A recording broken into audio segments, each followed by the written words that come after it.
இப்போ பாம்பன் பாலத்தில் நம்ம மேலே போயிட்டுருக்கோம். அதாவது நடந்து போயிட்டுருக்கோம். நம்ம ஊரில் வந்து டிட்பா புயல் காரணமாக அதிபயங்கரமான ஒரு சுழல் காற்று நேற்று இரவுலேருந்து அடிச்சுக்கிட்டு இருக்குது. இதனால் பார்த்தீங்கன்னா ரயில் சேவை அப்படிங்கிற மண்டதோடு நிப்பாட்டிட்டாங்க. அந்த காற்றோட வீரியம் எப்படி இருக்குது, ஸோ பாம்பன் பாலத்தில் எப்படி இருக்குது அப்படிங்கிறத உங்களுக்கு நான் காட்டலாங்கிறக்காண்டி தான் போயிட்டுருக்கேன். அதுக்கடுத்து நம்ம மண்டம் ரயில்வே நிலையத்தை இங்கே வந்து பொழுது வந்து இப்போதைக்கு மணி வந்து 4:45 தான். இருந்தாலும் எனக்கு பின்னாடி வந்து அதிகப்படியான அந்த மேகமூட்டம் காரணமாக ரொம்ப இருண்ட மாதிரி தெரியுது. நம்ம போகிறக்குள்ள ரொம்ப இருளடையாமல் இருந்துச்சுன்னா உங்களுக்கு கண்டிப்பாக வந்து நான் மண்டபம் ரயில் நிலையம் எப்படி இருக்குன்னு காட்டுறேன். ஏன்னா வந்து கடந்த 2 வருஷம் மண்டபம் ரயில் நிலையத்தில் எந்த ஒரு வசதியும் பண்ணாதனால தற்போது வரை ரொம்ப கஷ்டம் தான். எனக்கு பின்னாடி பார்த்தீங்கன்னா பாம்பன் பாலம் எவ்வளோ காற்றோடவே ரொம்ப ஆக்ரோஷமாக இருக்குது. எந்த பகுதியிலேருந்து அடிக்குதுன்னே தெரியல. என்னோடய கொடையை பார்த்தீங்கன்னா அங்கிட்டு இங்கிட்டு மாற்றி மாற்றி இழுக்குது. ஸோ இதிலே வந்து இந்த சாலை போக்குவரத்து மட்டும்தான் தடைபடாமல் இயங்கிக்கிட்டே இருக்குது. சாலை போக்குவரத்து இல்லைன்னு வச்சுக்கோங்களேன். இப்போ பேஞ்ச மழைக்கு வந்து நிச்சயமாக அந்த ராமேஸ்வரம் அப்படிங்கிற துண்டிக்கப்பட்டிருக்கும். அந்தளவு மழை பெஞ்சிருக்கு. அந்த கடலோட ஆக்ரோஷம் எப்படி இருக்குன்னு நான் பக்கத்தில் போய் காட்டுறேன். கடலோட கொந்தளிப்பு எந்த அளவுக்கு காற்று வீசுதுன்னா நான் பேசுகிறவங்களுக்கு கேட்குதான்னு தெரியல. இந்த பகுதியில் ஒரு சாலை போட்டிருந்தாங்க. அதாவது இந்த கற்களை தட்டுறதுக்கு அந்த சாலை ஒன்று போட்டிருந்தாங்க. அந்த சாலை கூட இந்த இடத்துல இல்லை. ஒரு படகு வந்து இந்த இடத்துல கரை ஒதுங்கி இருக்குது. ஸோ இன்னும் தொடர்ந்து நம்ம முன்னேறி போய் பார்க்கலாம். நான் ரொம்ப தூரம் போகிறதில்ல, என்னால் முடிஞ்சாலும் உங்களுக்கு காட்டுறேன். சில சுற்றுலா பயணிகள் ஒரு சிலர்லாம் நின்று இங்கே எடுக்கிறாங்க, ஃபோட்டோ எடுக்கிறாங்க. ஆனால் இதெல்லாம் மிகவும் ஆபத்தானது. இங்கே பழகினவங்களுக்கு மட்டும்தான் இந்த இடத்தோட கிளைமேட் அப்படிங்கிறது தெரியும். மிகவும் மோசமான வானிலை நம்ம இடத்துல இப்போ இருக்கிறது. இந்த இடத்துல நான் ஜூம் பண்ணி காட்டுறேன். பார்த்தீங்கன்னா தெரியும், அந்த நடுப்பகுதியில் மணல் மட்டும் இருக்கு. அந்த இடத்துல சாலை அமைச்சிருந்தாங்க. அந்த சாலையை வந்து கடல் வந்து அரித்து கொண்டு போயிருச்சு. அந்த சாலை முற்றிலும் துண்டிக்கப்பட்டு தெரியுது அவங்களுக்கு. அந்த சாலை மார்க்கமாக தான் இந்த கற்கள், அதாவது இந்த மாதிரி ஒரு அமைப்பு சொல்லுவாங்கள்ல, அதாவது இங்கே வந்து தூண்டில் வளைவுன்னு சொல்லுவாங்க, படகுகள் சேதமாகாமல் இருக்க அமைக்கிறது. அந்த இடத்த பார்த்தீங்கன்னா தெரியும், அங்கே அந்த லாரிகள் அணிவகுத்து நிற்குது. இந்த பாதை வந்து முற்றிலுமாக துண்டிக்கப்பட்டிருக்கு. கடல் தண்ணிகள்லாம் இந்த மீன் கம்பெனி கீழே உப்பு வந்துருக்கு பார்த்தீங்களா. அந்த அளவு வந்து அதிகப்படியான கடல் கொந்தளிப்பு. இரவில் வந்து அதிகப்படியான கடல் கொந்தளிப்பு இருக்கும். பகலை விட கடலோட அலைகள் வந்து இரவில் அதிகமாக இருக்கும். இப்போ பாருங்கள், நீங்கள்லாம் இந்த மேட் வந்து நீங்களாம் பார்த்தீங்கன்னா காற்று மாநிலங்கள் இவ்வளோ ஆக்ரோஷமாக இருக்கும். இந்த ஒரு இதுலேயே வந்து இங்கே வந்து பணிகள் நடந்துக்கிட்டு இருக்கு. ஆன்லைன் மூலயமா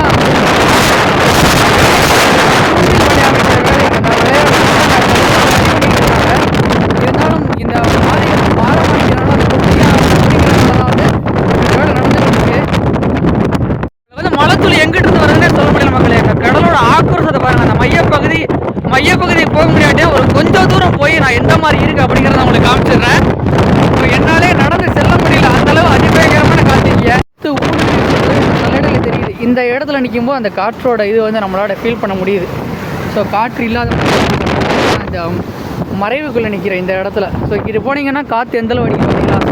நிற்க கூட முடியல மக்களே, அவ்வளோ காற்று. அதாவது இந்த கடல் மேலே இருக்கிறனால இந்த மேகங்கள், இந்த மலை மேகங்கள் எப்பயுமே போய்கொண்டே இருக்கிறனால வந்து நமக்கு துளிகள் விழுந்துக்கிட்டே தான் இருக்குது. ஏதோ மழை நின்ற மாதிரியே இல்லை.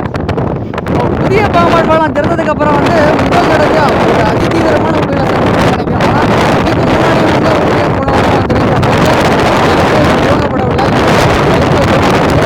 புதிய பாம்பன் பாலத்தில் அந்த காற்றின் வேகத்தினால சிக்னல் கிடைக்காது. இந்த சிக்னல் பார்த்தீங்கன்னா ஆட்டோமேட்டிக் சிக்னல், அதாவது காற்றோட வேகம் அதிகரிச்சா இந்த சிக்னல் ஒர்க் ஆகாது. பாலத்தில் அந்த ஒரு கிளிப்பேஜை பாருங்கள், எந்த அளவுக்கு கடல் தண்ணி வந்து பழைய பாலத்தை மூடி இருக்கு. புது பாலத்தில் பார்த்தீங்கன்னா அந்த 3 தூண்களும் அந்த தூண்களை அமைச்சிருக்காங்க. அந்த தூண்கள் தெரியாத அளவுக்கு கடல் ரொம்ப ஆக்ரோஷமாக இருக்குது. நான் பேசுகிறவங்களுக்கு கேட்குதான்னு தெரியல.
க்ளோஸ்அப்பில் பார்த்துக்கிட்டே இருங்க. ஒரு சில அலைகள் எழும்போ உங்களுக்கு தெரியும்.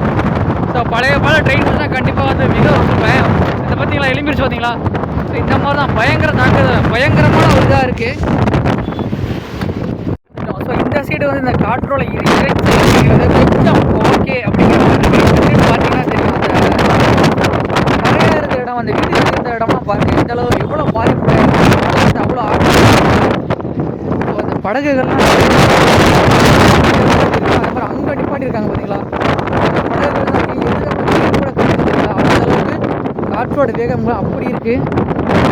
வரும்போது என்னால் வந்து ஏறி வரவே முடியல. அந்த சைடு வந்து காற்றோட இடைச்சல் அப்படிங்கிறது அதிகம். அதாவது வடக்கு பகுதியெல்லாம் வங்கக்கடலுக்குலாம் புயல் வந்து மையம் பண்ணுறதுனால அங்கே காற்றோட இடைச்சல் ரொம்ப அதிகமாக இருக்குது. அந்த சேம் டைம் நமக்கு முன்னாடி பார்த்தீங்களா, இது வந்து இந்திய பெருங்கடல். இந்திய பெருங்கடல் வந்து அந்த அளவில் அந்த தாக்கம் வந்து பாம்பன் பண்ண முடியல. இந்த இடம் மாதிரி இந்த கடல் அமைதியாக தான் இருக்குது. ராமேஸ்வரம் சைடு அங்கே போனோம்னா பார்த்தா தெரியும். இறங்குற ரொம்ப ஈஸியாக இருக்குது, ஏறி வர ரொம்ப கஷ்டம். காற்று என்னை தள்ளி கொண்டு போகுது. நான் கொஞ்சம் ஏறி ரொம்ப கஷ்டப்பட்டு இருக்கேன். அந்த காற்று தள்ளிக்கிட்டு போகுது. நார்மலாக காற்றோட வேகம் அதிகமாக இருக்குது. நார்மலாக இங்கே எதார்த்தமாக வீசுறது அந்த மாதிரி காற்றுகள் பார்த்தீங்களா? அந்த இடம் பார்த்தீங்களா, அந்த அலை அந்த பகுதியில் அந்த பாருங்கள், அந்த குடியிருப்பு பகுதி வரைக்கும் போயிடுச்சு. அவ்வளோ பயங்கரமாக இருக்குது. அந்த பார்த்தீங்களா, அந்த வீடு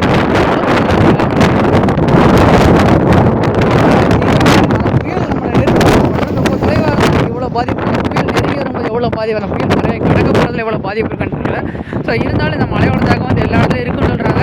அந்த புயலை எச்சரிக்கை கூண்டு எங்கே ஏற்றுவாங்க அப்படின்னு நீங்கள் நிறைய பேர் யோசிப்பீங்க. அதை நான் உங்களுக்கு போய் காமிச்சிடுறேன். பின்னாடி நின்று தான் வீடியோ எடுக்கிறேன். அதனால் எனக்கு அந்த எதிர்காற்றோட இறைச்சல் அப்படிங்கிறது கிடையாது. ஸோ இங்கே பார்த்தீங்கன்னா புயல் எச்சரிக்கை கூண்டு ஏற்றிருக்காங்க. அந்த கூண்டு ஆடுதல் பார்த்தீங்களா, ஸோ எவ்வளோ வேகமாக ஆடுதுன்னு. இந்த கடல் வந்து நார்மலாக இவ்வளோலாம் இருக்காது. சுற்றுலா வந்தீங்கன்னா உங்களுக்கு கண்டிப்பாக தெரிஞ்சிருக்கும். எப்படி இருக்குது பாருங்கள் அந்த கடலோட தாக்கம் அப்படிங்கிறது வேறு லெவலில் இருக்குது மக்களுக்கு. அந்த வீடு வரைக்கும் இந்த அலை வந்து சென்று கொண்டு இருக்கு பாருங்கள்.